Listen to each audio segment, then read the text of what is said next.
We know that this is Ephesus and Smyrna. Smyrna is these 10 years. After Smyrna, you get Pergamos. Pergamos is the church that compromises. God's church begins to compromise with paganism. And once they begin to compromise, which is the history of Constantine, and then obviously his prodigies, then you get to the fourth church, Thyatira. And the fourth church, Thyatira, we read, Revelation chapter 2, verse 20, that they're compromising, they're being taught and being seduced by a woman called Jezebel. So we've got Jezebel here, and if you go back to the original story, Jezebel is married to Ahab, and she has false prophets. So you've got those three things that are being brought to view there: Jezebel, Ahab, and the false prophets. We're going to have a discussion on that in a moment. Now, Jezebel is a woman, and she commits fornication with Ahab. Then we went to Revelation 17. In Revelation 17, it talks about John being taken into the wilderness. Now, this wilderness, as we've shown here, was brought to view in Revelation 12, verse 14. Revelation 12, verse 14 says, I'll take you into the wilderness to see this woman who is kept safe in the wilderness for 1260 years. So the wilderness becomes a symbol of the 3.5 times of the 1260. So in Revelation 17, when John is taken into the wilderness, he's taken into this period here. When he's taken there, he sees a woman who's committing fornication with the kings. And when you see a woman committing fornication with the kings in the wilderness period, which is the same time period as Thyatira, which is the period where God's people are being seduced by Jezebel, and Jezebel has married a king, and their relationship is fornication, you know that you can put all of these verses together and you can see that Jezebel is this woman in Revelation 17, and she's the prostitute, the whore that's brought to view from verses 1, 2 and 3. Then it says in Revelation 17, the kings of the earth, verse 2, Revelation 17 verse 2, the kings of the earth have committed fornication with her. So those kings were being symbolized by Ahab in the story right back in the Old Testament where it talks about Jezebel and Ahab. So Ahab is a symbol of the kings. Now in this history, these are not just any kings of the earth, these are the kings of Europe, because this was the power base of the papal church. So we've set up a dynamic where we've got Jezebel, which is the woman, the prostitute, and we've got Ahab, who are the kings of Europe, and this woman prostitute is papal Rome. So we've got the papacy and the European nations have come into an alliance. It's an alliance of fornication. So we've set up that dynamic. Then, in verse 5, her name is called Mystery Babylon. So, not her name, sorry, her title. Her name is Jezebel, and her title is Babylon. And it says that she's the mother of harlots. And those harlots are the Protestant churches who have now corrupted themselves, and in their corruption, what is the corruption? Let me ask you that question. What is the corruption of the churches? What have they done wrong? Yeah, it says here that she commits fornication with the kings of the earth. So the harlots, her daughters, are doing the same crime. It calls them harlots. It calls the mother a whore or a prostitute. So we know that they're doing the same thing. So we've got mother of harlots, Jezebel and Ahab. So can we see there's three groups? Jezebel, the mother, the kings, Ahab, and we've got the harlots, her daughters, who are doing the same function or the same job as the mother. Can we see that? So let's talk about these three groups: Jezebel, Ahab, and the daughters.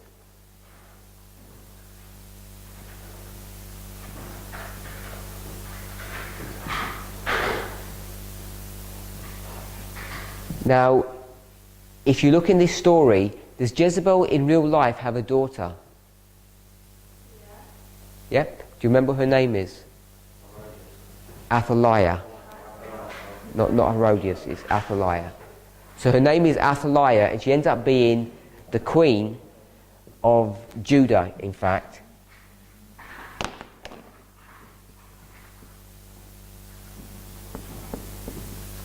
And I don't know if you are familiar with the story, but when she becomes king, she kills all the seed of the royal household in Jerusalem. But one child gets saved. His name is Joash. So Joash gets saved from the destruction of this daughter. And this daughter ends up committing fornication because she wants to control church and state together. So you have in this story a daughter that's literally the daughter of Jezebel. But when we think about Jezebel and Ahab, we're all familiar with the story of Mount Carmel. Do we all know that story? On Mount Carmel, there's a story about Elijah and the prophets of Baal, and they all want to have a struggle. Have you heard of that story? Yeah? So there's a story here on Mount Carmel where there's going to be two altars. One is Elijah's and one is the prophets of Baal. And what's her name? Jezebel or Jezebel, because she's the high priestess of Baal. And these prophets are her prophets. She's a prophetess and they're her prophets. So you have this story where you've got Jezebel, Ahab, and the prophets of Baal. Is Elijah a prophet? Yeah? So who's the true prophet? So Elijah's the true prophet. So we've got a true prophet and a false prophet. And this prophet's name is Elijah. Are we okay with that? And when they're on Mount Carmel, what's the argument about? What are they trying to do? They want to see who the true God is. And how do you know who the true God is? Sorry? What takes place? What's the test to know who the true God is? It's the God who can bring down fire from heaven, isn't it? So whoever can bring down fire from heaven, that's the identification of the true God. Are we familiar with that story?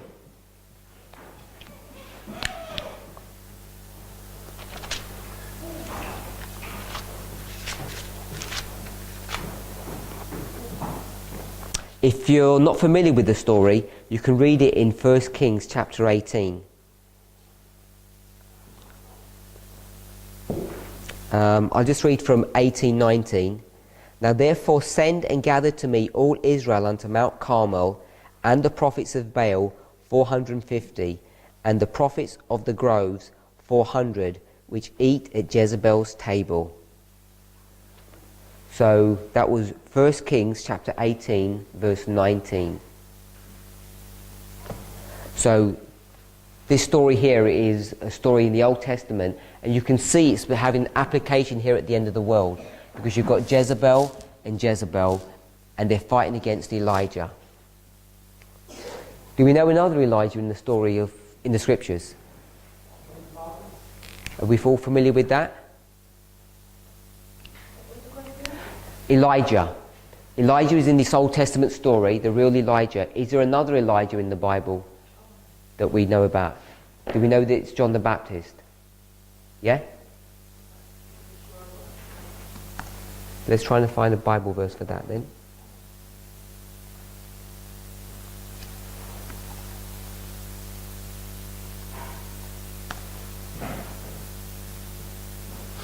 Let's go to Matthew chapter 11, verse 14.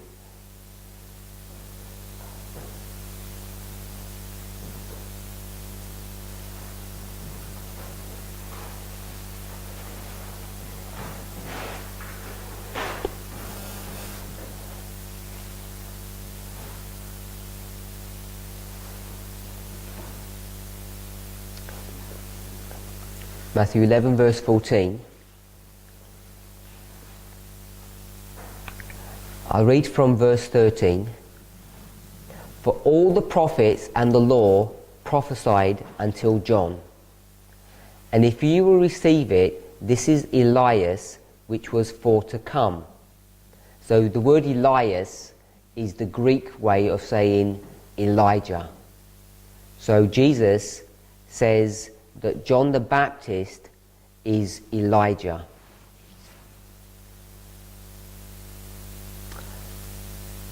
There's many different Bible verses that teach this throughout the Gospels. So that was just a convenient one. So is everybody okay that John the Baptist is Elijah? Yeah? So I'm going to put John the Baptist here.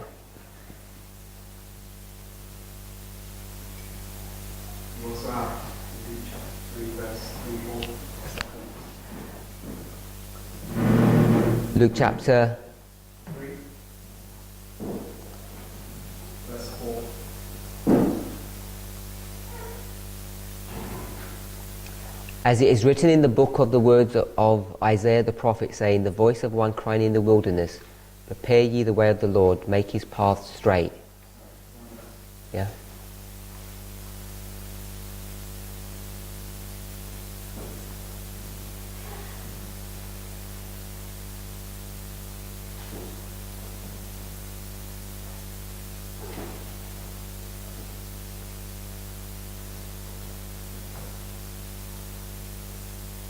When they ask John the Baptist, are you Elijah? He says, I'm not Elijah. But Jesus confirms that he is Elijah.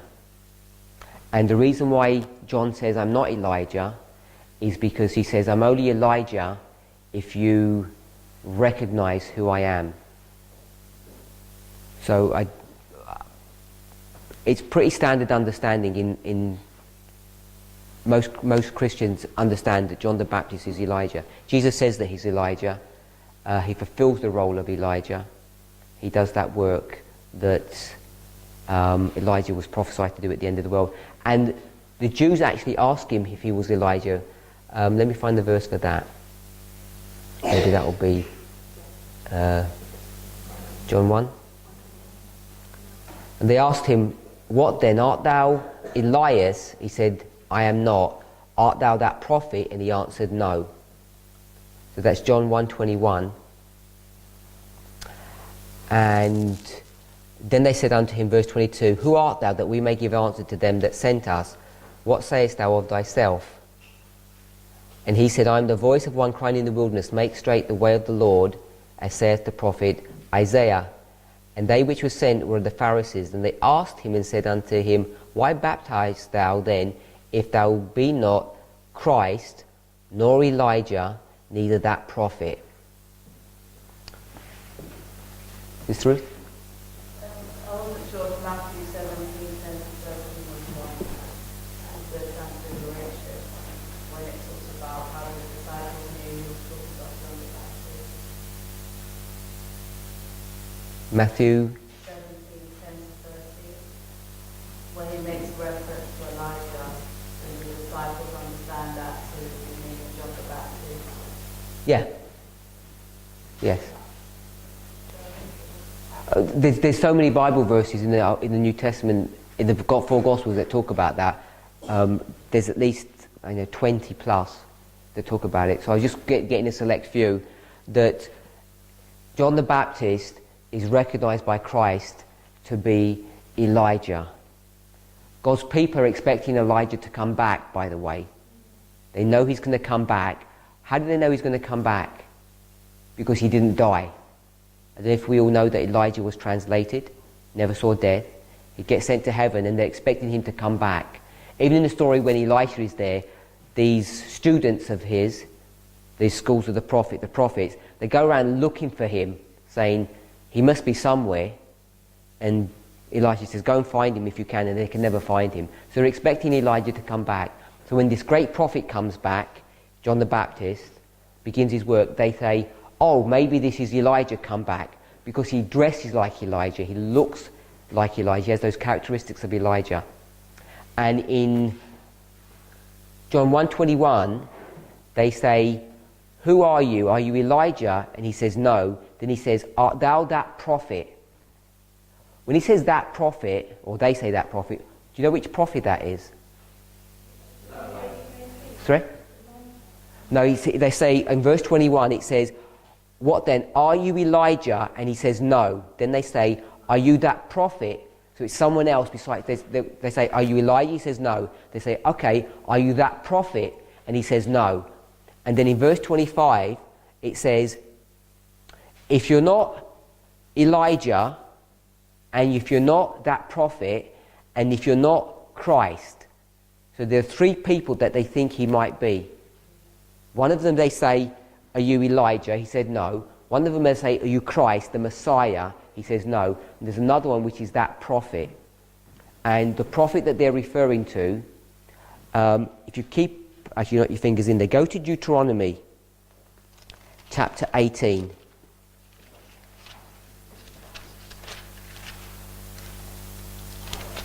I don't know if we know what happens to Moses.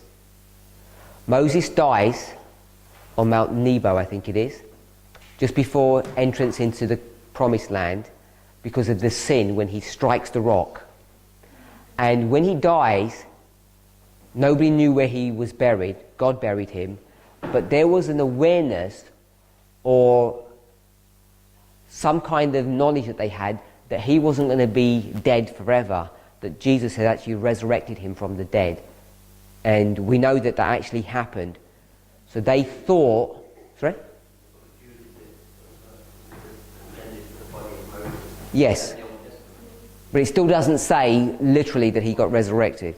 So you can infer it from the book of Jude. So they had the feeling, God's people, that Moses had been resurrected, and they were expecting Moses to come back because of fulfillment from the book of Deuteronomy. Deuteronomy is after Numbers. It's between Numbers and Joshua, Deuteronomy 18, and it's 18:18. It says, I will raise them up a prophet from among their brethren like unto thee. So that's all I want to read from the verse. So they know that from amongst themselves, God's going to raise up a prophet who's going to be like Moses. And that's why they ask the question in John. They say, are you the Messiah? He says no. They say, are you Elijah? They say no. And they're asking, are you that prophet? And that prophet was Moses, because they're expecting Moses to come back based upon this fulfillment of this prophecy, Deuteronomy 18:18. He says no to all of those things. Did someone say something over here? I thought someone asked a question or said something. So we've got John the Baptist, and I'm saying John the Baptist is Elijah.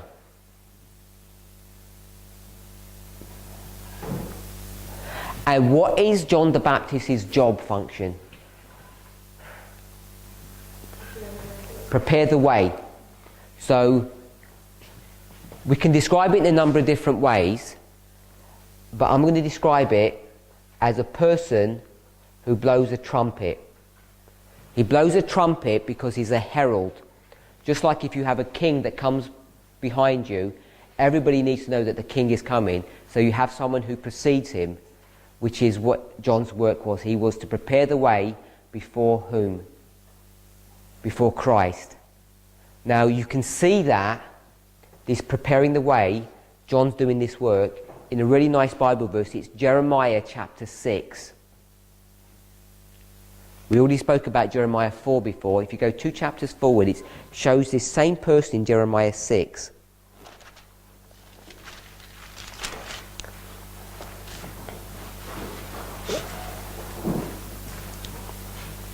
And it's Jeremiah 6 verse 17.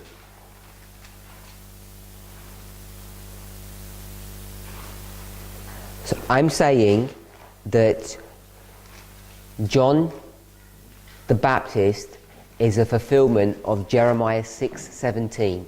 And it says, "Also I set watchmen over you, saying, hearken to the sound of the trumpet. But they said, we will not hearken." Verse 18, "Therefore hear ye nations, and know, O congregation, what is among them. Hear, O earth, behold, I will bring evil upon this people, even the fruit of their thoughts, because they have not hearkened unto my words, nor to my law, but rejected it." So, in verse 17, there's a watchman, John the Baptist, who's going to blow a trumpet, and what's that trumpet saying? 3? 4? Get ready for the Messiah. He's the herald. He's going to prepare the way for the Messiah. And they said what? We will not listen to this voice of the trumpet. Now this trumpet is twofold. There's this trumpet that's heralding the Messiah, but they're watchmen. And this watchman, it says in verse 19, "I will bring evil upon this people." So if you think about a city, here's a city, and here's a watchman who's standing on the walls. This city is Zion, so it's a watchman on the walls of Zion. And why would he blow a trumpet if you were a watchman on the city? So warning that what's going to happen, the enemy's coming. And it says that in verse 19. It says, "Hear, O earth, behold, I will bring evil upon this people." So there's an enemy that's going to come to destroy the city, and also he's warning them that the Messiah is about to come. And who's doing this work? Who's doing this work? This is John the Baptist.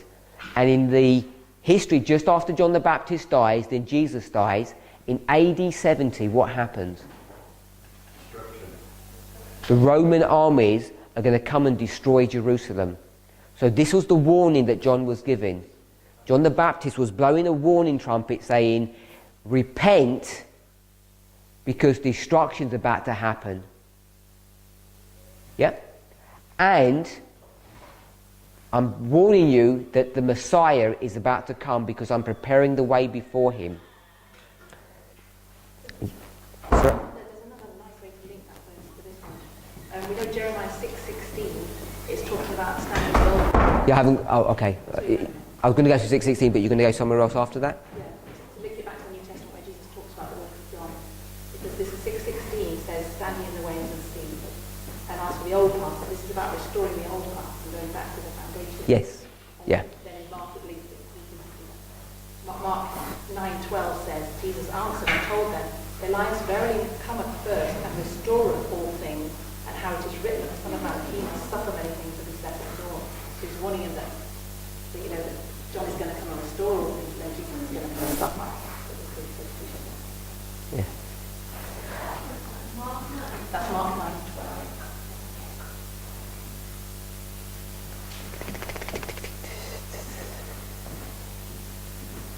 Okay, I lost my thought where I was going. So Johnny's here warning them to prepare. Oh, I know where I was going. Matthew.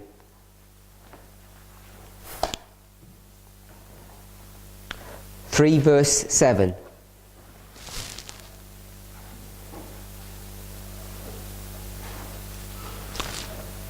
Matthew 3 verse 7, and it's the same verse Luke 3:7. Matthew 3:7 and Luke 3:7, the same verse. It says exactly the same thing. Matthew 3:7, "But when he, John the Baptist, saw many of the Pharisees and Sadducees come to his baptism, he said unto them, O generation of vipers, who hath warned you to flee from the wrath to come?" This wrath to come is this warning that John's been sounding with the trumpet. He's saying that the Romans are going to come and destroy this nation. And he said to these people, who told you that wrath is coming? And why would he say that? Why would he say to these Pharisees and Sadducees, who warned you? Who's the person that's going to warn anybody in that history? It's only John, isn't it? So if John is warning everybody, and you came to me, if I was John, you came to me and I said, what are you doing here? Who warned you? What would I be saying? It wasn't you that warned them. Yeah, but I'm the only person that can do any warning. No one else can do any warnings. So it's not that I'm not warning everybody. What I am saying is, what's your motivation for being here? Are you here for a genuine reason? Or are you here for your own reasons? Because what did these Pharisees and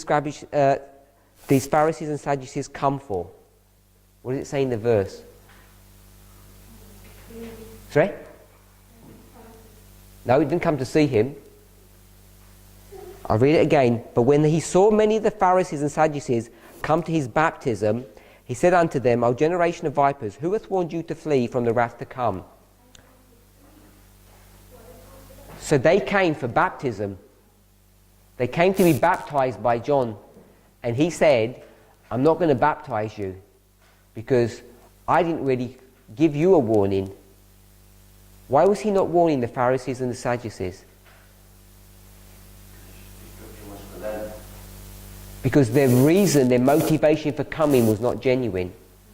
So we know that some Christians, or some people who claim to be Christians, come to church for the wrong reason. And that's what these people do. And they were coming here for the wrong reason. And he could know, he had the ability to know that they're there for the wrong reason. And he says, I will not baptize you because you're here for the wrong reason. That's what he means. Who warned you to flee? Because what he's really saying is, the Holy Spirit didn't speak to you and tell you to come. Because have the Pharisees and Sadducees repented? How do we know? Because they're the ones that start giving Jesus all of this trouble later on, aren't they? Verse 8, bring forth therefore fruits meet for repentance.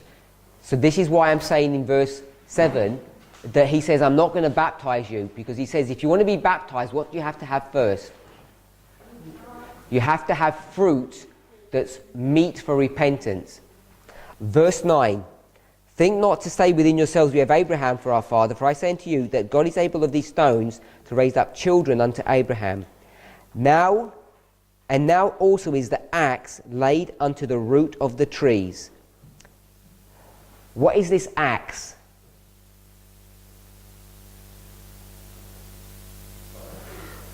Nope.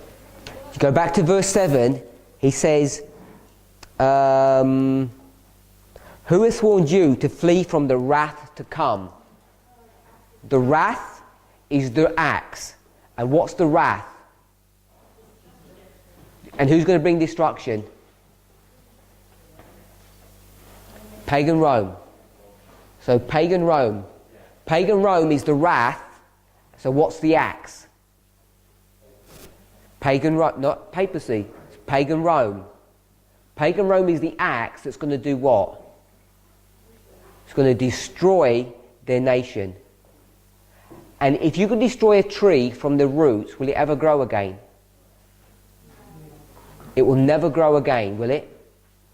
So that's indicating that the Jewish nation that were going to be cut down from the roots would never grow again, would never have the opportunity to be God's people again. So, John the Baptist is Elijah. He's blowing this trumpet. We're in Jeremiah 6:17. If we went to 6:16, it would say the same thing. Thus saith the Lord, Jeremiah 6:16, stand ye in the ways and see and ask for the old paths where is the good way, and walk therein, and ye shall find rest for your souls. But they said, we will not walk therein. So look at 6:16, the last part of the verse. It says, we will not walk therein. The last part of 17 says what? We will not hearken. So we will not hearken and we will not walk is a repeat and enlarge. So 6:16 and 6:17 are the same verse. They're just giving the same story with different imagery. Remember we did repeat and enlarge before? When we had Psalms 119, verse 67, verse 69, verse 70. They were all the same story, just giving it in a different language. So now you know, when it says, we will not hearken, it means we will not walk. Who's this person when it says, 6:16, thus saith the Lord, stand ye in the ways. Who is standing in the way? Let me ask a different question. Verse 17, I will set watchmen. Who's the watchman? Sorry? John the Baptist, remember? John the Baptist is going to blow the trumpet because he's going to warn the people of destruction, and he's going to tell the people that Jesus is about to come. So the watchman, if you go back to 16, it says, thus saith the Lord, stand ye in the ways. So who is standing in the way? Which is who? John the Baptist. Where is John the Baptist? He says, I am the one who is going to do what? Prepare the way. If you're going to prepare the way, where must you be? You must be in the way. If you go back to the literal symbology, there's this workman who's on the path, and what's he doing? If you've got little potholes, or you've got little bumps, he's cutting down the bumps, filling in the potholes, making the road straight and smooth. He's straightening the path out, so when the king comes, it'll all be prepared. So we know that the person who's standing in the way is the herald, or the watchman, John the Baptist. Yes? Thus saith the Lord, stand in the ways, and see, and ask for the old paths, where is the good way, and walk therein, and ye shall find rest for your souls. But they said, we will not walk therein. So they're not going to walk in these ways. But Jeremiah is going to walk, John the Baptist is going to walk in the ways. Now, John the Baptist is a symbol of whom? Elijah. So we have that. So we've got Elijah here, who's going to have trouble against Jezebel, Ahab, and the false prophets. And we have John the Baptist, who's going to have problems. And who does he have problems with? Because they put him into prison, don't they? He has a problem with Herod. And why does he have a problem with Herod? Why does Herod put him into prison? Because John the Baptist says, you're committing fornication with your sister-in-law. Herodias is his sister-in-law. And so he's got in a relation of fornication with Herodias. But Herodias has got whom? A daughter. And her name is? Everybody says Salome. Do we know why her name's Salome? How do we know her name's Salome? History. Yeah, because it's not in the Bible. It doesn't tell you her name in the Bible. Sorry? Yeah, Spirit Prophecy tells you, but she gets it from history because he doesn't tell you in the scriptures. Historical evidence. So we've got Herodias, Herod, and Salome. All are going to fight against John the Baptist, who's Elijah. So in this story, you've got Jezebel, Ahab, and the false prophets. 1, 2, 3 groups of people. Can we see the 3 groups who fight against Elijah? And then we've got 3 groups, Herodias, Herod, and Salome, and they're going to fight against John the Baptist. So can we see those 2 parallel stories? 3 people come against Elijah, 3 people come against Elijah. So you can see that this story must be teaching something important, because God doesn't repeat a story twice, more than once, unless he wants to show us some truth. In this story of Ahab, we read it in 1 Kings 18:19. Who goes to Mount Carmel? Who's on the mountain with Elijah out of these 3 people? Ahab's there. and the false prophets are there. Is Jezebel there? Jezebel's in her town in a place called Jezreel, so she's not there even. In this story here of John the Baptist, when he's going to be killed, whose birthday party is it? It's Herod's. He's in the room, and Herodias does what? She tells her daughter, or they have to do what? To go into the room and dance in front of the men. Yeah? And then Herod says to her, I'm so happy with you, I like you so much, tell me what you want and I'll give you anything you want, even half of my kingdom. So Herod's there and Salome's there. But where's Herodias? Is she in that room? She's not there. So there are many parallels between these two stories. She's in the background and she's in the background. And these two are there. Is Herod innocent in this story? Yes. Relatively innocent. He didn't even know what was going on. Ahab was the same. Ahab actually liked Elijah. He was scared of him, but he liked him. Herod liked John the Baptist, but he was scared of him. So you have all these stories. What does Salome do in that room? Yes. So she's dancing, and when she dances, she deceives all the people in the room. So she does a dance that deceives people. What are the false prophets doing around their altar? They're dancing. Why are they dancing? To deceive the people into thinking that they're the true prophets. So you see many, many parallels in this story.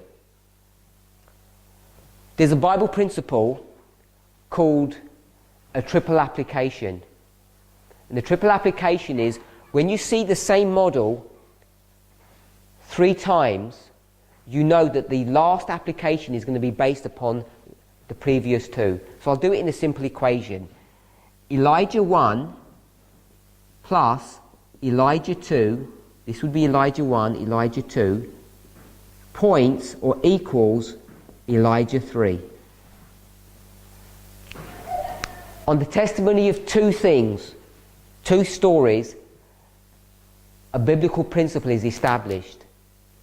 So it teaches us that, but it's also teaching us that if you have one Elijah, a second Elijah, the third Elijah is going to be based upon these 2 histories. It's called the triple application, and it's a really important biblical principle that people should be aware of, but many people aren't. So I want us to see that. This story about Elijah, he's going to be dealing with the threefold enemy. This story of Elijah is going to be dealing with the threefold enemy. So I want to read Spirit of Prophecy quote.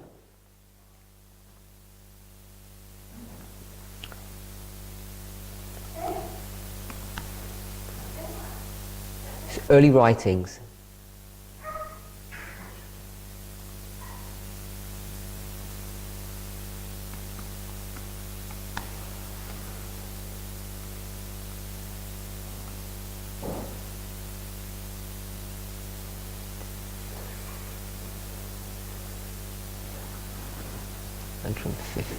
So yeah, sorry, I'm on the wrong page.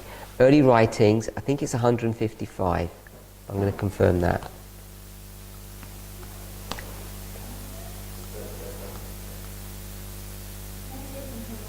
Yep.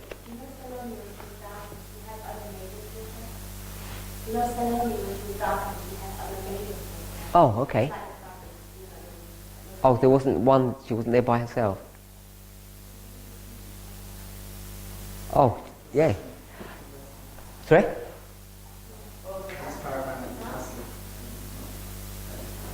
I thought she was telling.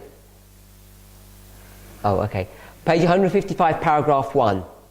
John the Baptist came in the spirit and power of Elijah to proclaim the first advent of Jesus. Remember, he's the herald. He's going to proclaim the coming of Jesus. And also, he's the watchman, Jeremiah 6:17, who's going to blow a trumpet of warning. I was pointed down to the last days and saw that John the Baptist represented those who should go forth in the spirit and power of Elijah to herald the day of wrath and the second advent of Jesus. So she's going to make an application that Elijah 2 which was John the Baptist, and his job was the herald, and what else? The watchman. 2 roles, and we just read these 2 roles. It said, herald the day of wrath and the second advent of Jesus. 2 roles, the day of wrath and the second advent. John came in the spirit and power of Elijah to proclaim the first advent of Jesus. I was pointed down to the last days and saw that John represented those who should go forth in the spirit and power of Elijah to herald the day of wrath and the second advent of Jesus. So John the Baptist does the first advent, so there must be people who's going to do the second advent. So this is the first advent, and this is the second advent. And if this was Elijah 1, this is Elijah 2, this is going to be Elijah 3. So Elijah 3 is going to be a people who are going to herald the second coming of Christ, and they're going to give the warning that wrath is coming. The way she says it here is the day of wrath. So if the first Elijah dealt with 3 groups,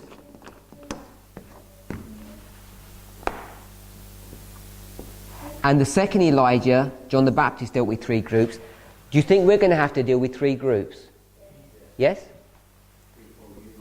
So if we go to Revelation chapter 16, Revelation 16, it will tell us who those 3 groups are.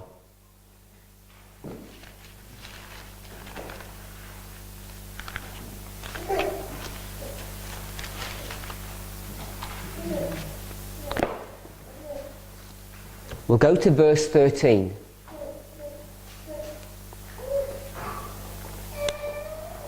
And I saw 3 unclean spirits like frogs come out of the mouth of the dragon, out of the mouth of the beast, and out of the mouth of the false prophet.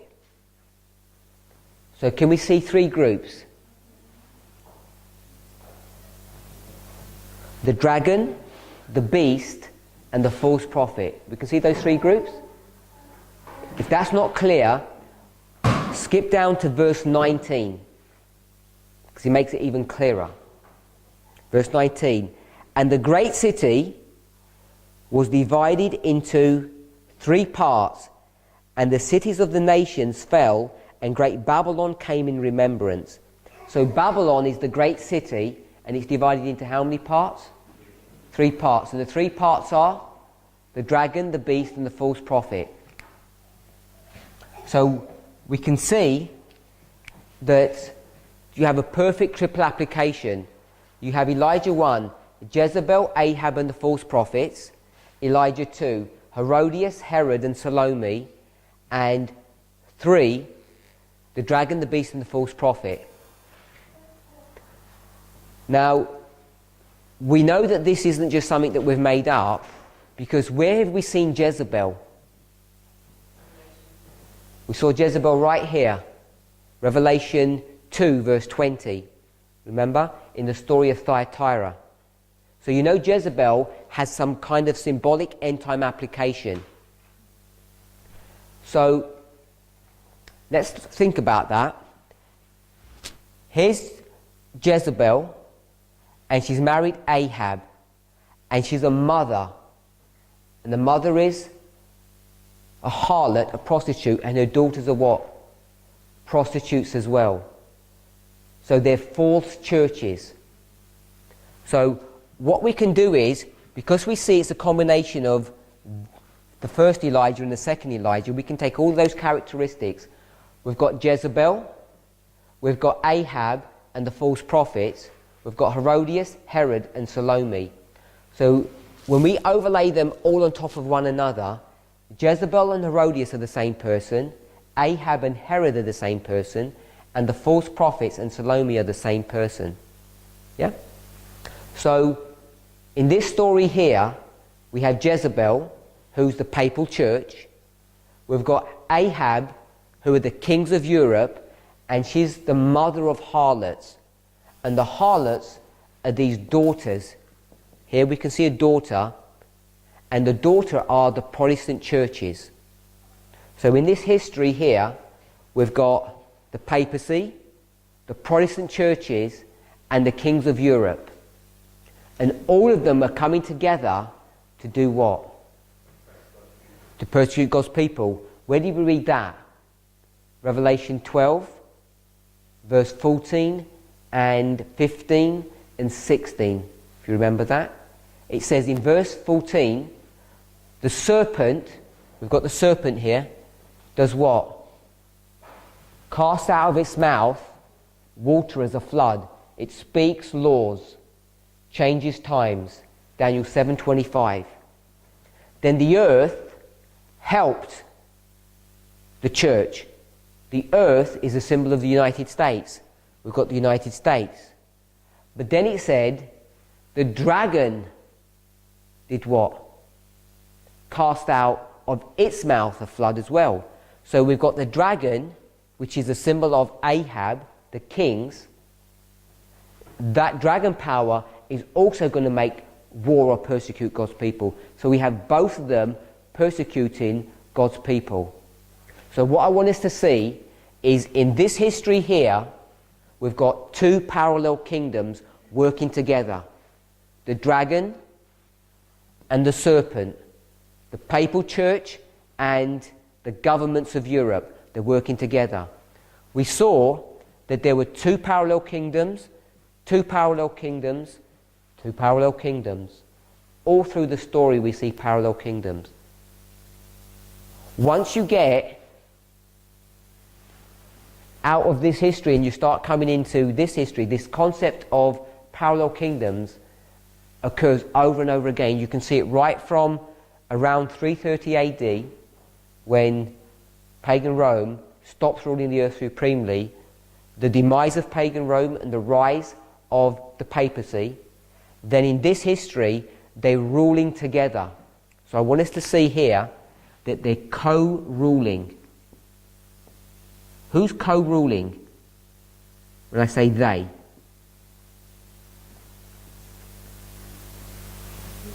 Jezebel and Ahab. Who's in charge?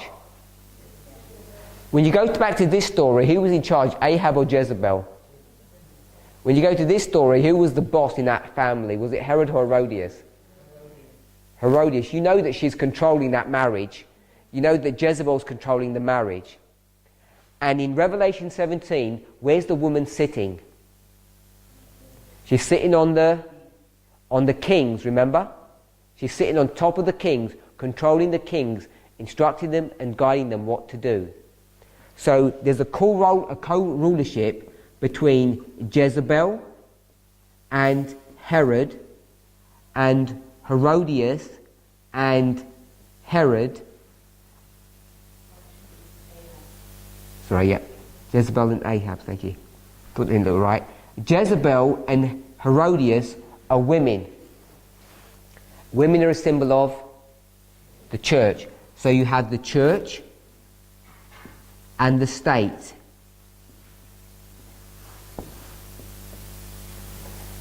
So in this history, they're ruling together. I want us to see that there's this co-rulership. They rule together for how long? 1260 years, 3.5 times. Her name is Jezebel. Her title is Babylon.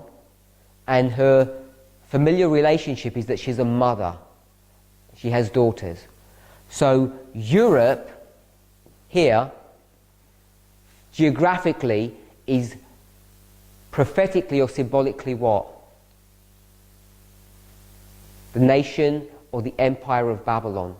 Because her name is Babylon, and it's a church-state relationship. And how many people are in that church-state relationship? 3, the mother, the husband, and the daughters. The threefold union. We can see a threefold union in this story. We can see that it's Babylon, and we can see Babylon is Europe. We can put all that together. We can see it's a threefold union. The threefold union, who does it war against? Nope. Who does the threefold union war against? Wars against Elijah. So you've got the threefold union here in the literal story. You've got the threefold union here in the literal story. This is 1 Kings 18. This is the story of Jesus. If you've got a threefold union here, what do you expect to see? What must you be able to see here? If you've got a threefold union, what must you be able to see? You have to be able to see Elijah. You have to be able to see Elijah in this story. So, the question is, where do we find Elijah in that story? So let's find Elijah in that story. We're in the book of Revelation. Let's go to Revelation 11.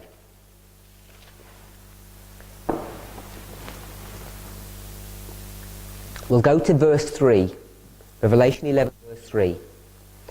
And I will give power unto my 2 witnesses, and they shall prophesy 1,260 days, clothed in sackcloth.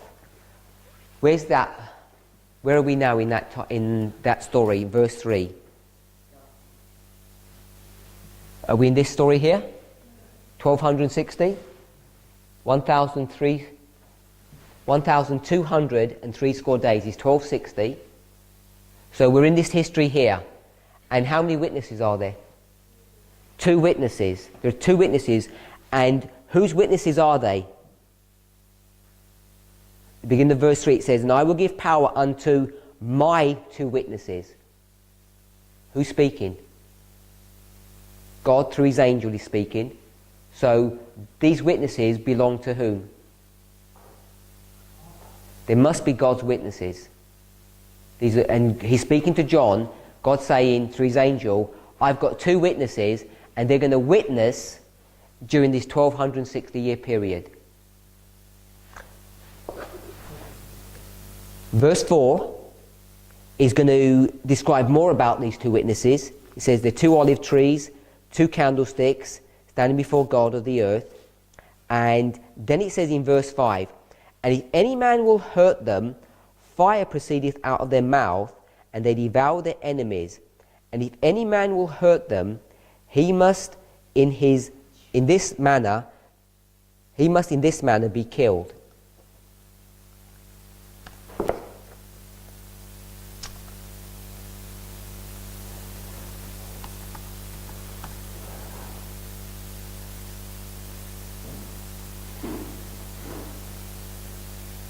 I'm just going to a Bible verse.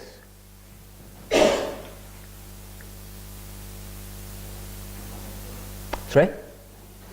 Yeah, in a second.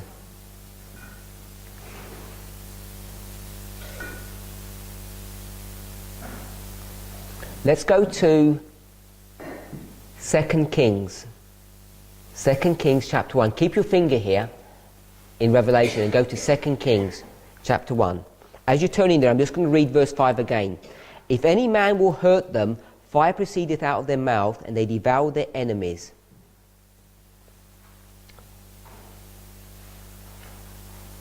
So in 1 Kings chapter 1, verse... Sorry, 2 Kings. 2 Kings chapter 1, verse 9. Now we're going to go to verse 8. Verse 8. And they answered him, which is a king, they're talking to a king, he was a hairy man and girt with a girdle of leather about his loins. And he said, it is Elijah the Tishbite. So this is a story about Elijah. Verse 9. Then the king sent unto him a captain of 50 with his 50. And he went up to him, and behold, he sat on the top of a hill. And he spake unto him, Thou man of God, the king hath said, Come down. And Elijah answered and said unto the captain of 50, If I be a man of God, then let fire come down from heaven and consume thee and thy 50. And there came down fire from heaven, and he consumed him and his 50. Again also he sent him another captain of 50 and his 50. And he answered and said unto him, O man of God, thus saith the king, Come down quickly. And Elijah answered and said unto him, If I be a man of God, let fire come down from heaven and consume thee and thy 50. And the fire came down from heaven and consumed him and his 50. So I'm just going to stop there. Go back to Revelation. Let's read verse 5. If any man will hurt them, fire proceedeth out of their mouth and devoureth their enemies. Which person has the ability to bring down fire from heaven if you want to try and hurt him and kill the enemies? Elijah. So we know that one of these witnesses is Elijah. We'll read verse 6. These have power to shut heaven, that it rain not in the days of their prophecy. So we'll stop there. Which prophet had the ability to not make it rain until they said? Elijah. So it says two witnesses. So you know one of the witnesses is Elijah. Carry on with verse 6. And have power over waters to turn them into blood. Who has the power to turn water into blood? Moses. So one of the witnesses is Elijah, and one of the witnesses is Moses. And to smite the earth with all plagues as often as he will. What prophet is able to smite with plagues? Moses. So you've got one prophet that brings down fire and stops the rain, and one prophet that turns water into blood and brings down plagues. They do two things. They have that ability. Who are the prophets? Who are these witnesses? Moses and Elijah. And this is in what time period? The 1260. So the 1260, you've got this church and state relationship. Remember, it's a threefold union. And you've got who in this history? Elijah and Moses. Remember, we read from John chapter 1, verse 21 and 25, that it said, if you're not the Messiah, if you're not Elijah, are you that prophet? And we read who that prophet was. Deuteronomy 18:18, Moses. So you have Moses and Elijah here. So I want to ask you a question. What's the difference between Moses and Elijah? Remember, Elijah is symbolized by John the Baptist. Yes? So you've got John the Baptist and you've got Moses, these two prophets. What is Moses able to do when you read, and in fact we read it in Leviticus 26, what ability does he have? Sorry? Oh, no, this in Revelation. This was from previous studies. Maybe the question is too difficult. I'll answer my own question. Yes, the ability to talk to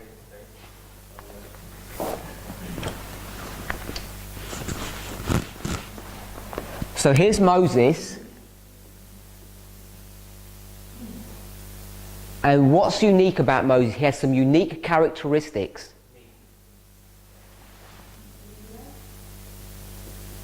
He's the meekest. He's faithful. In his household, he means he's the most faithful person in his household. Not his literal household, in the household of Israel. Anything else? There's lots of people who are shepherds. Sorry? He's the friend. Abraham's a friend. But we could say friend, I don't mind. We could say shepherd.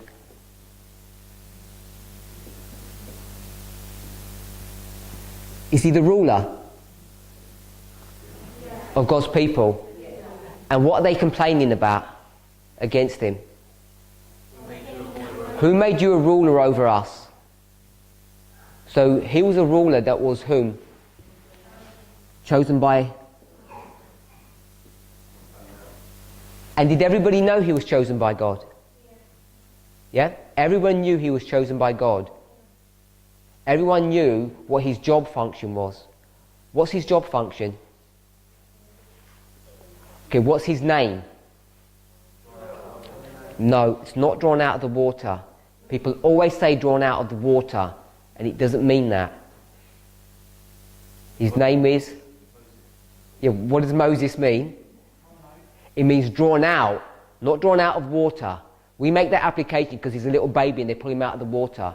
What's his job function? He's going to draw out what? He's going to draw you out of Egypt. Yeah. So his name to take you out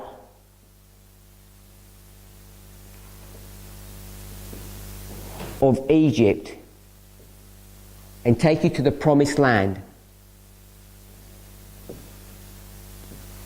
We agree with that? So let's just think about this.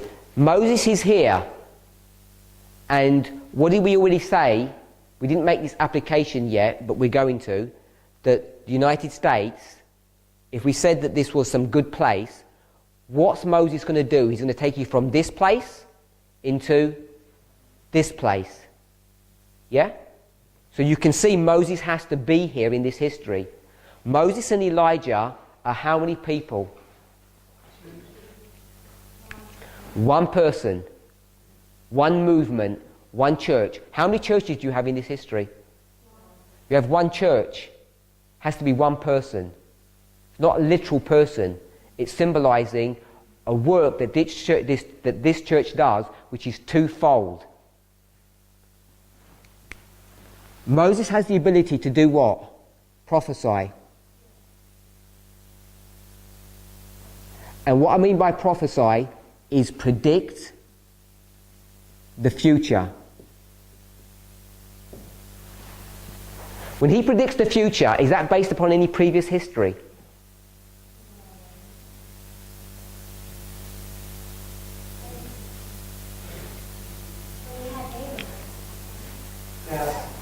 Yeah. So his job function is to predict the future. Isaiah 46:10. Show you the end from the beginning. And now you've got John the Baptist.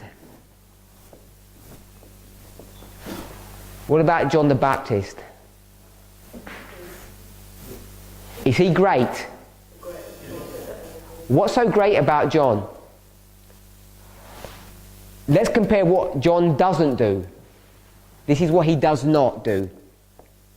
That Moses did. Does he write? Moses writes, he doesn't write. Does he predict the future? Prophesy? Does not. Now, the act is already here, present tense. He's not predicting the future. Sorry? He knows Jesus is already here. He was his cousin.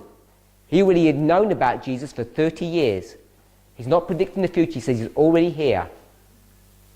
So he doesn't write, he doesn't predict, prophesy in the future, doesn't predict the future. Anything else? Sorry? Isn't he?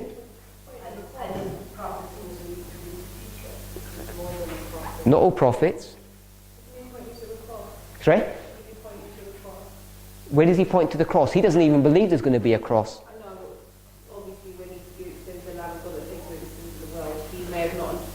So he doesn't know. I'm saying he's not prophesying properly or accurately about what's going to happen. He can't predict the future. Moses can, but he can't. One more thing. What's his name?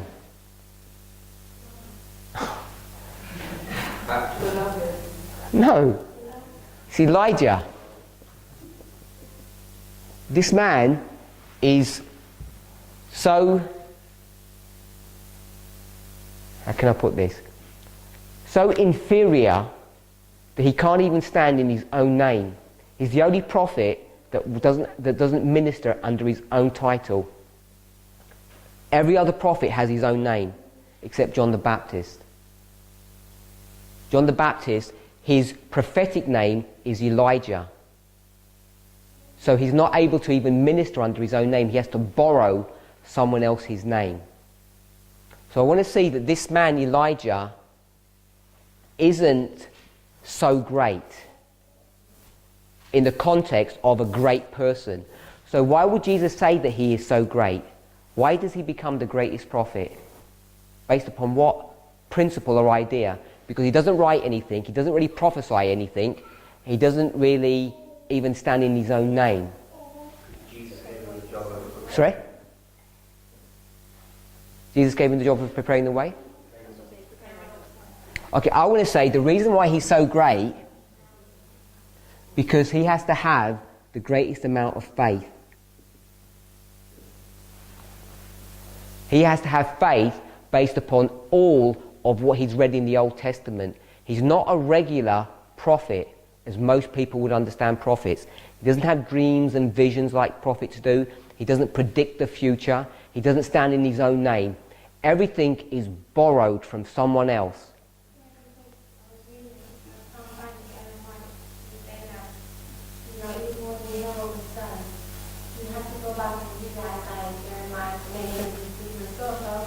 Yep.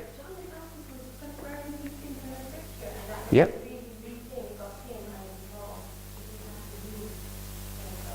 He doesn't have a dream to say, it's all good, it's all right, don't question it. He has to go back and study Old Testament and just repeat what he's already read. So his prophetic ministry is different to any other prophet. No other prophet operates like that. So there's something unique about John the Baptist. He doesn't write, he doesn't really prophesy. He talks about his own history, about what's happening. When he prophesies, he doesn't really know what he's talking about. And he can't even use his own name. He's Elijah.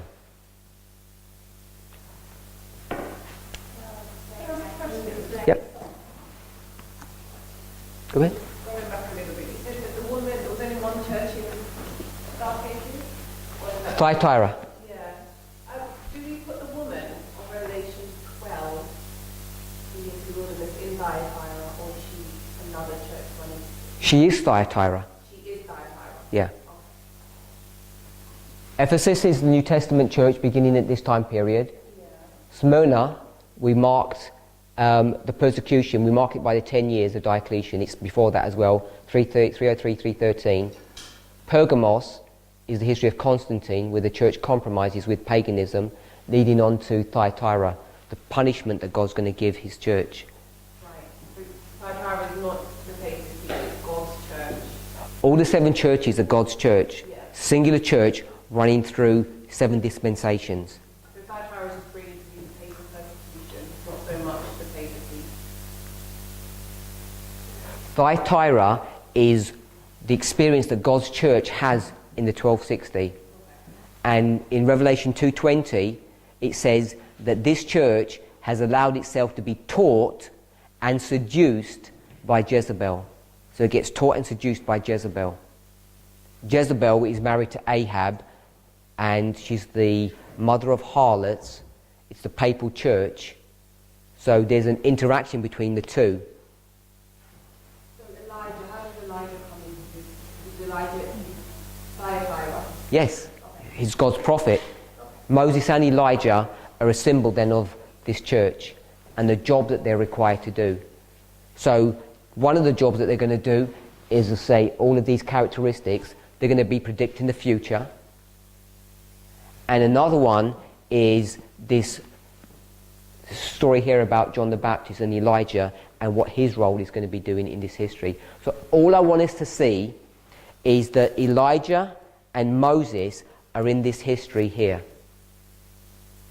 Just at that simple level, we need to see that because you've got a threefold union, you have to have Elijah. And you can find Elijah in Revelation 11, verses 3 to 6.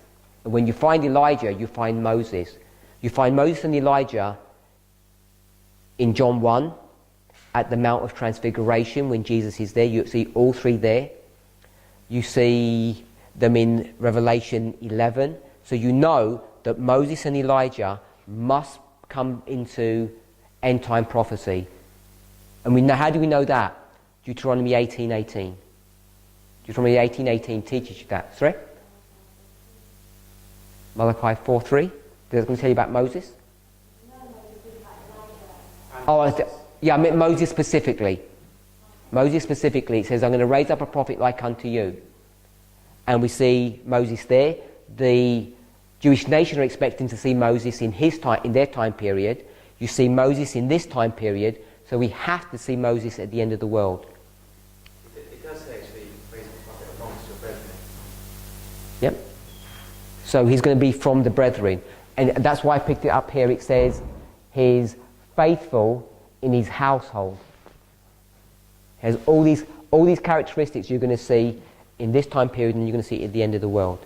So we've got a triple application here. 3 Elijahs. I think that's relatively straightforward to see. There are a number of other triple applications we can see, but that one will suffice for this study. I want to go back into history now. Remember we said... Sorry? Do we need to break for the camera? It's okay? So, remember we said there are 2 main stories in the Bible. What are the 2 main stories?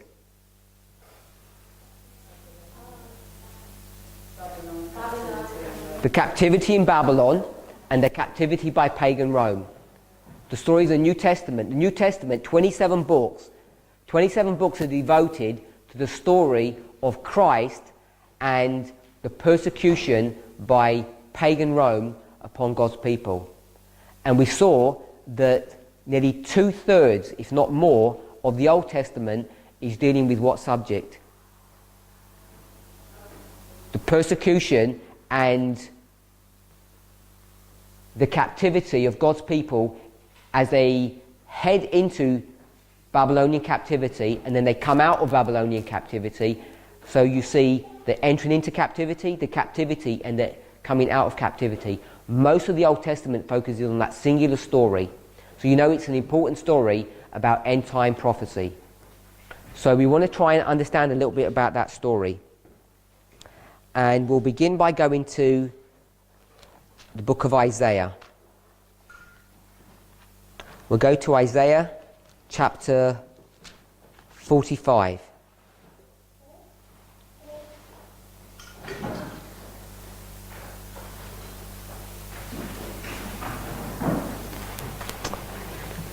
So as you're turning to Isaiah 45,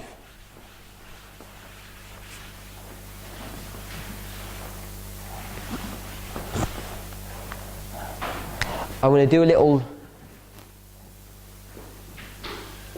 story that you may or may not be familiar with.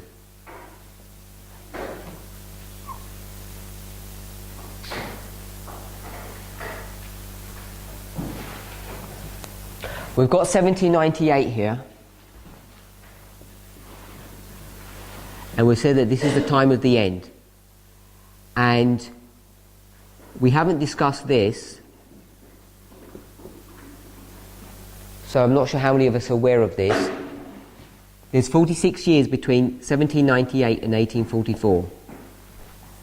This 46-year time period is the history of the Millerites. There's lots of things happen here. And this is the fulfillment of Revelation 14, the 3 angels' messages.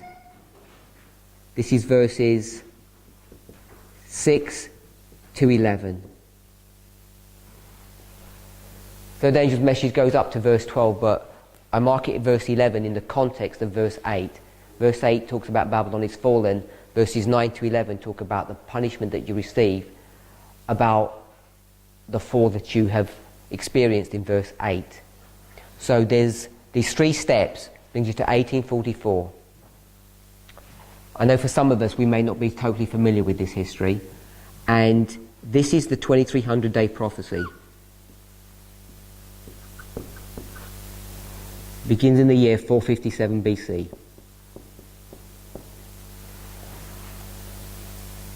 457 BC, let's read a Bible passage for that.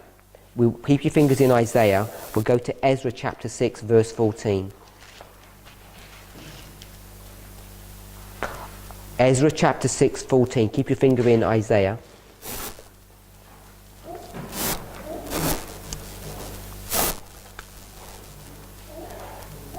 So, Ezra chapter 6 is dealing with the rebuilding of the temple. So I'll give you a bit of history.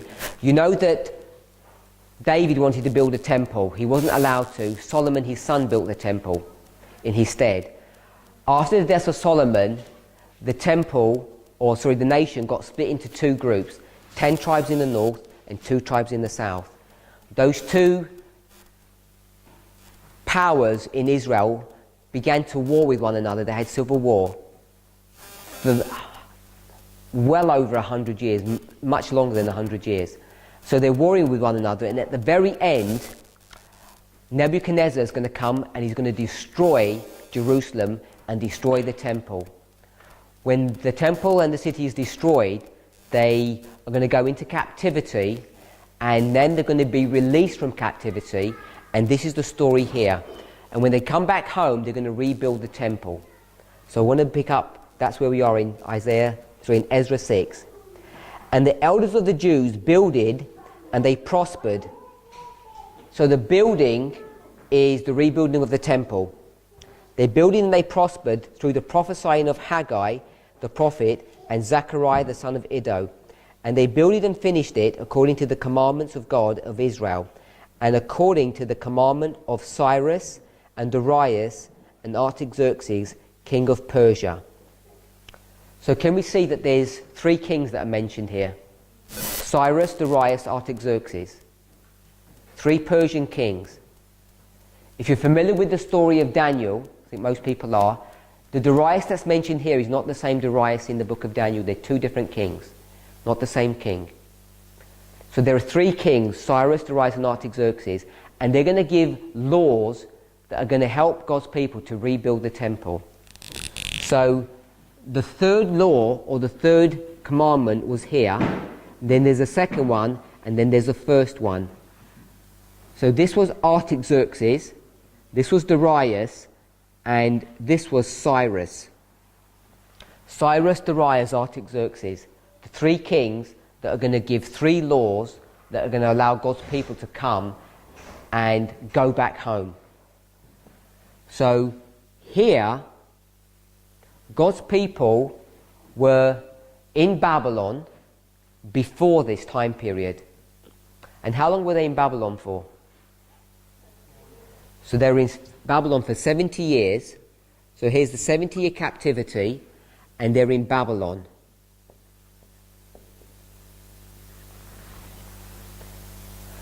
Then Cyrus writes a law, and he says, all of you can go back where?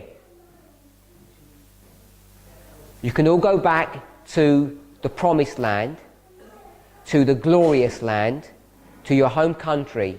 And what can you do there? You can go back and restore everything as it was originally. And that's what they do. They leave Babylon and they go and begin to restore the temple, restore Jerusalem, restore society. So they leave Babylon and they go where? They go back to Israel. Not just to Jerusalem, they go back to Israel. So their focus is on Jerusalem, of course. So I'm going to say they go back to the promised land.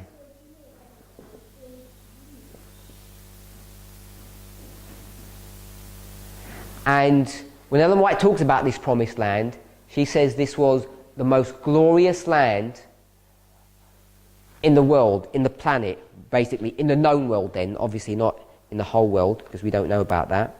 Let's go to Daniel, chapter 8.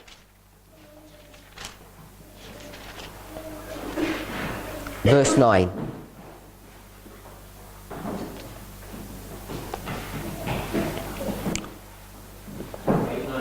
Daniel chapter 8, verse 9.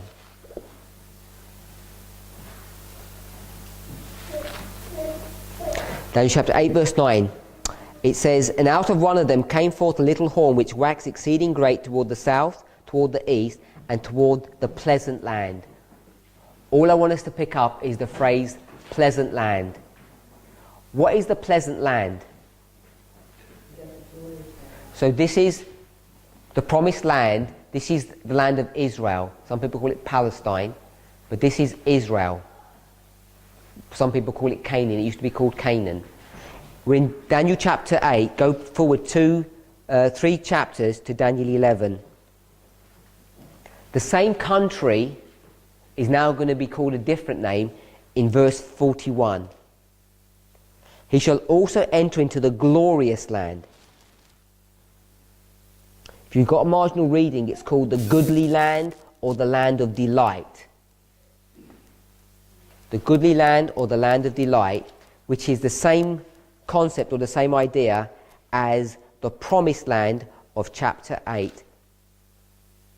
Sorry, not promised land, the pleasant land, the pleasant land of chapter 8 verse 9. 8 verse 9 calls it a pleasant land, 1141 calls it a glorious land. This is the land of Israel. So I want to pick up that phrase and I want to call it the glorious land. Hopefully we can all see that. So here, God's people are going to be taken out of Babylon and they're going to be taken into the glorious land. And it happens under whose commandment? Under Cyrus's commandment. Under Cyrus's commandment, they're going to make this transition or this switch. He does that in the year 536. So they're in Babylon and they're going to go from Babylon into the glorious land under this first law or first decree. Now, what we've seen here is that there's 3 angels' messages, 1, 2, 3. There's 3 laws, 1, 2, 3. And the 2300 days takes you from the 3rd commandment or the 3rd law to the 3rd decree. So we can see there's a connection between these 2 histories. This is number 3, number 2, number 1. We've got how many kings here? 1, 2, 3. Now if you go back into history, real life history, you'll see that there weren't 3 kings, there were more than that. There were 7 kings. So I'll put the 7 kings here. Cyrus, Cambyses, Pulsmodus, Darius, Artabanus, Xerxes. Darius, Artabanus, Xerxes, Artabanus, yes, and Artaxerxes. So you've got 7 Persian kings. So I'm going to put the 7 here that covers this history. And I want us to see in this history there's also a number 7. Now in this history this number 7 can be seen in Revelation chapter 10. If we go to Revelation chapter 10 verse 3, Revelation chapter 10 verse 3, it talks about 7 thunders that uttered their voices.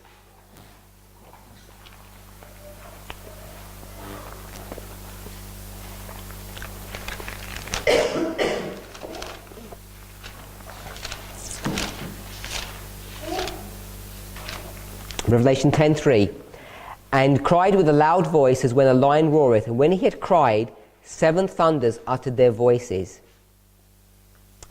Now, in the Spirit of Prophecy, it says that these 7 thunders, this is manuscript 59, 1900, MS 59, 1900, or you can also find it in 7 BC 971. 7 BC 971, you can find it in both places. It says that these 7 thunders were events that would transpire under this history. So 7 thunders are the events that happen under this history here of the first and second angels' messages. The year is 1900, MS 59, 1900, or you can also find it in 7 Bible commentary, 7 BC, beginning from 971. So you can see a number 7 here. This was 7 kings, 7 thunders.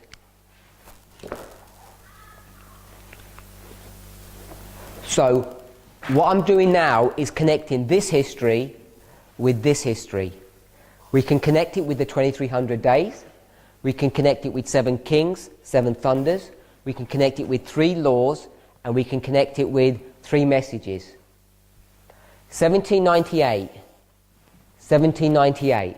Can we see the connection here? What precedes 1798? 538. So we could put 538 here. So So we've got 538 to 1798, and we've got from 536, and I'll just put 606 here. You've got 70 years captivity. So 70 years, and how many years is this? 1260 years. This is Babylon, literal or symbolic?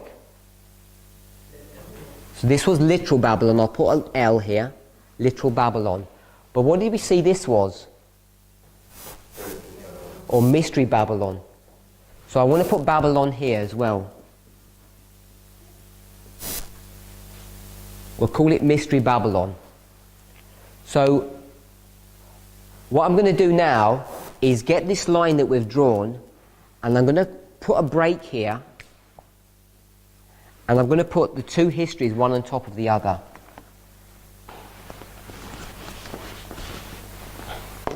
So let's get this history here. It's 70 years long. Then you have 1, 2, 3. You go from Cyrus, Darius to Artaxerxes. There are 7 kings. And this is Babylon. And this is the glorious land.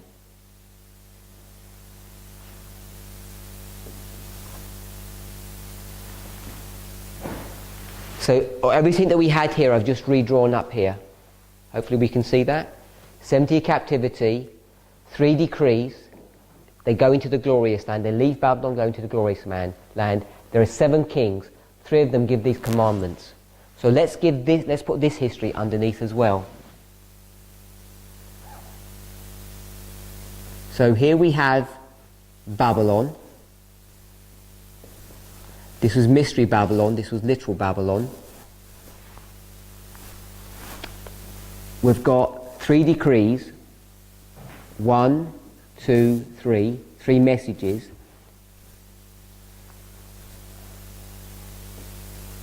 And this was 1798 to 1844. This was the time of the end. So if this was the time of the end, and all of these symbols are all matching up, we've got 7 thunders here.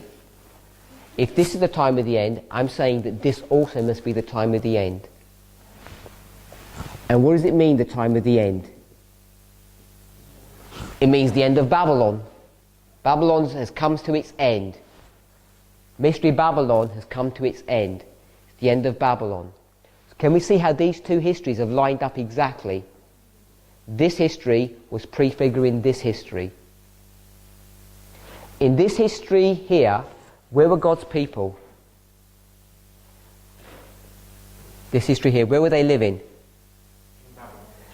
Why were they in Babylon? What were they doing there? Because they were rebellious, they were in captivity, so they were in this land for punishment. In this history, what was happening to God's people during these 1260? We know it's the Dark Ages. Why is it called the Dark Ages? Because the gospel wasn't being able to be promulgated in the earth, but also there was all that death. We read in Revelation 17:5 that she'd been made drunk with what? The blood of the saints. So she'd killed many of the saints. Why did God allow all of that killing to go on? Because here, in the third church, Pergamos, what had God's people done? They'd compromised, they'd rebelled, so God's going to punish them. And how does God punish the people here? How does he punish the people? He gets a nation to punish them. Yeah? Let's read that. Tell me when the camera's coming to its end, because I don't know when it is. You want to break now? Or we can break now. I'll just read this passage, then we'll break. Let's go to Habakkuk. Sorry? Okay, I just want to read this passage, then we'll stop. We're in the book of Habakkuk. Habakkuk is here before the captivity. So I'll put it here, Habakkuk.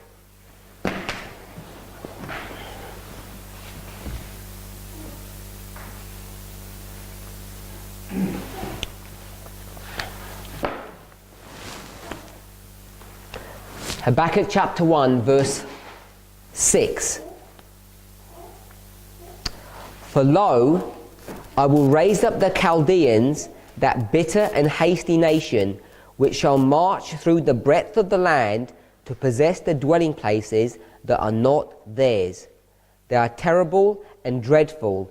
Their judgment and their dignity shall proceed of themselves. Their horses are swifter than the leopards, and are more fierce than the evening wolves. And their horsemen shall spread themselves, and their horsemen shall come from far. They shall fly as the eagle that hasteth to eat. They shall come all for violence. Their faces shall sup up as the east wind, and they shall gather the captivity as the sand. And they shall scoff at the kings, and the princes shall be as scorn unto them.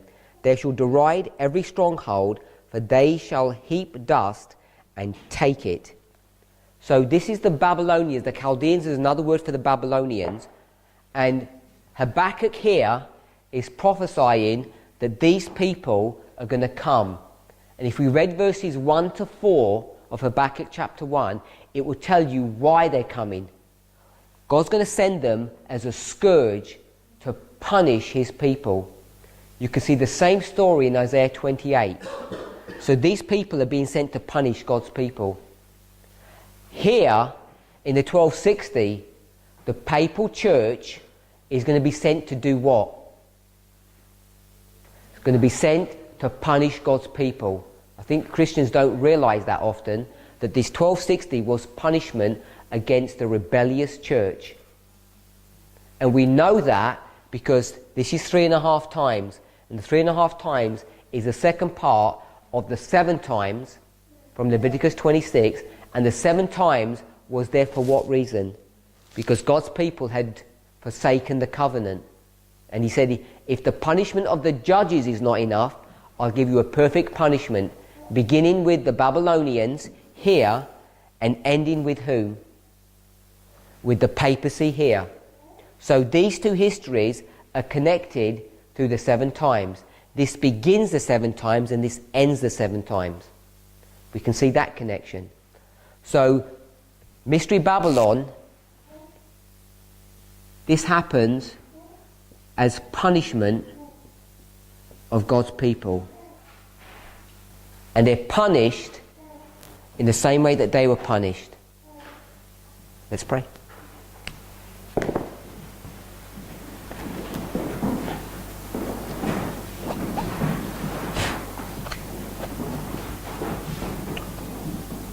Heavenly Father, we give you praise and thanks for your goodness and mercy towards us.